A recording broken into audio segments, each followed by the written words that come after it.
बिस्मिल्लाहिर्रहमानिर्रहीम। I am Junaid Ali Waraich. अस्सलाम वालेकुम। तमाम गाइस को मेरा सलाम और मेरे यूट्यूब चैनल इस्लामी ऑफिशियल के साथ आपकी खिदमत में हाजिर हूँ। अगर आप मेरे चैनल में नए हैं, चैनल को सब्सक्राइब करें और बेल आइकन को प्रेस करें ताकि मेरी हर आने वाली वीडियो आप तक पहुँच सके। आज का जो टॉपिक है वो है शब बारात। शब बारात का क्या मतलब है, शब बारात का मायने क्या है। शब बारात का मायने है शब का मायने रात और बारात का मायने बरी होना और के तल्लक होना है। शबान मुअज़्ज़म की 15वीं रात को शब बारात कहा जाता है, यानी 14वीं और 15वीं के दरमियानी रात को शब बारात कहा जाता है। बारात का लफ्ज़ी मतलब निजात पाना है। इस रात की खुसूसियत ये है, अल्लाह ताला अपने मखसूस बंदों को अपनी खुसूसी रहमत से नवाजता है।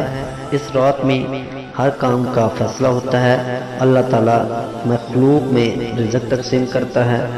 पूरे साल में सरदर्द होने वाले अमाल और वाक़यात से अपने बंदों को बाखबर करता है। हज़रत अबू बकर सदीक़ रज़ियल्लाहु ताला अन्हु से रवायत है कि हज़ूर पाक सल्लल्लाहु अलैहि वसल्लम ने फरमाया, उठो शबान की 15वीं रात को, इसलिए कि ये रात मुबारक रात है।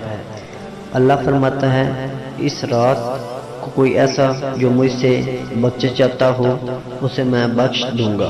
दूसरा सवाल करता है, कोई है ऐसा जो मुझसे तंदुरुस्ती मांगता हूँ और मैं उसको सेहतयाब फरमाऊँ।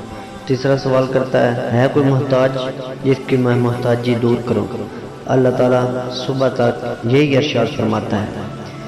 अल्लाह ताला 7वें आसमान पर जलवागर होते हैं और फरमाते हैं अपने बंदों से, है कोई जो मुझसे रिज़्क़ मांगे, है कोई जो मुझसे तंदुरुस्ती मांगे, है कोई जो मुझसे मोहताजी दूर करवाए।